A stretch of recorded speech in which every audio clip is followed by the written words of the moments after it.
Why has the diagnosis of autism skyrocketed by over 300% in the last 20 years?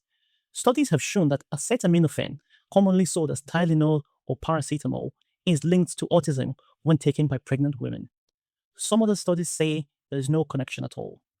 While the research debate is ongoing, the President of the United States, Donald Trump, has recently declared in a press conference that Tylenol use in pregnancy causes autism, urging pregnant women not to take the medication. Understandably, parents and pregnant women world over have been gripped by anxiety. So what's real? What's speculation? And what does science and research actually show? In this video, we'll walk through the currently available scientific evidence and the facts, step by step. To begin, let's very briefly talk about autism. Autism, also called autism spectrum disorder, is a complex developmental condition that affects how people interact, communicate, learn, and behave. People with autism have differences in their brain function that can impact their behavioral and social interactions. More children are diagnosed with autism now more than ever before. According to the CDC, about 1 in 30 children in the United States are now diagnosed with autism, compared to approximately 1 in 150 about 25 years ago. Quite staggering. The causes of autism are complex. Twin and family studies suggest that genetics may play a major role, accounting for roughly 50 to 80% of the risk. Environmental factors, including exposures before birth, may also contribute, but their role is less clearly defined. On the other hand, acetaminophen is one of the most common medications in the world used to treat pain and fever. In pregnancy, it is often the only over-the-counter painkiller that is considered safe. Non-steroidal anti-inflammatories like ibuprofen carry significant risks, especially late in pregnancy, and aspirin is generally avoided. So, acetaminophen has become the go-to option for fevers, headaches, back pain, and other discomforts. Importantly, acetaminophen, like very many other medications, crosses the placenta. That means that when a pregnant woman takes it, the fetus is exposed as well. For decades, that was not seen as a problem.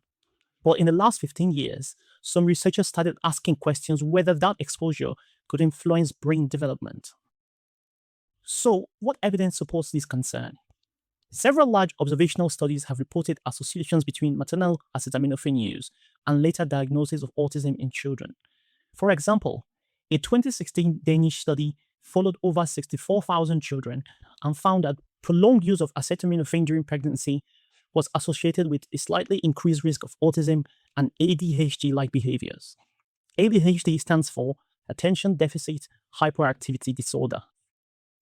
Another 2016 study from Spain's birth cohort examined about 2,600 mother-child pairs and found that boys exposed to acetaminophen during pregnancy showed more autism-related problems at age 5 compared to unexposed boys. The effect, however, was weaker in girls.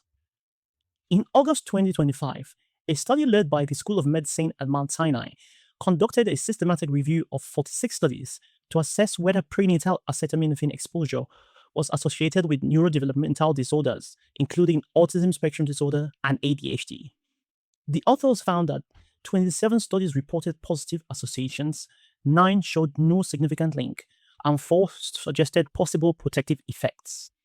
They, however, concluded that while these associations warrant caution, untreated maternal fever and pain poses risks.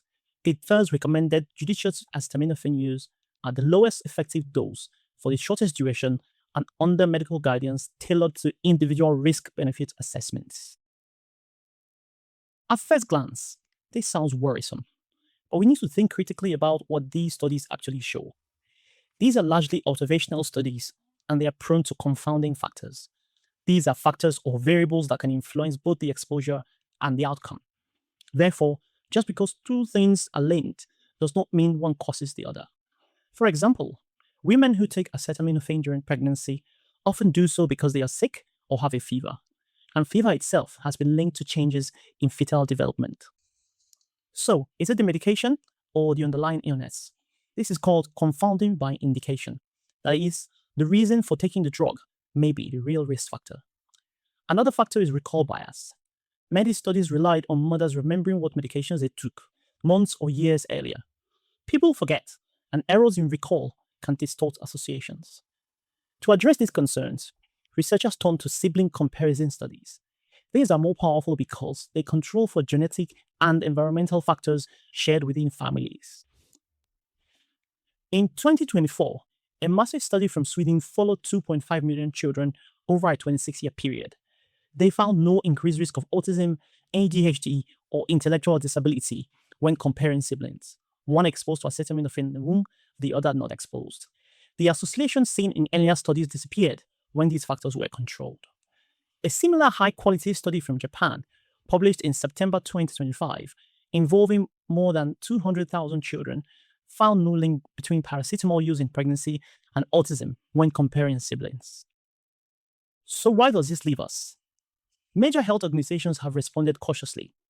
The World Health Organization, WHO, emphasizes that there is currently no conclusive scientific evidence confirming a possible link between autism and the use of acetaminophen during pregnancy. They recommend that all women continue to follow the advice of their doctors or health workers, who can help assess individual circumstances and recommend necessary medications. The American College of Obstetricians and Gynecologists continue to recommend acetaminophen as the first-line treatment for pain and fever during pregnancy, stressing that the conditions people use acetaminophen to treat during pregnancy are far more dangerous than any theoretical risks. The Royal College of Obstetricians and Gynecologists advises that acetaminophen remains appropriate when used at the lowest effective dose for the shortest duration necessary. The US Food and Drug Administration have stated that further research is needed to confirm the association and determine causality, but based on existing evidence, caution is needed. Why such cautious wordings, one may ask? This is because public health messaging must balance potential theoretical risks against very real dangers of untreated illness. Fever in pregnancy, for instance, can be harmful to both mother and fetus. High fever has been linked to spinal cord defects and other complications. If pregnant women avoid acetaminophen out of fear, they may expose themselves and their babies to greater risks than the medication itself poses.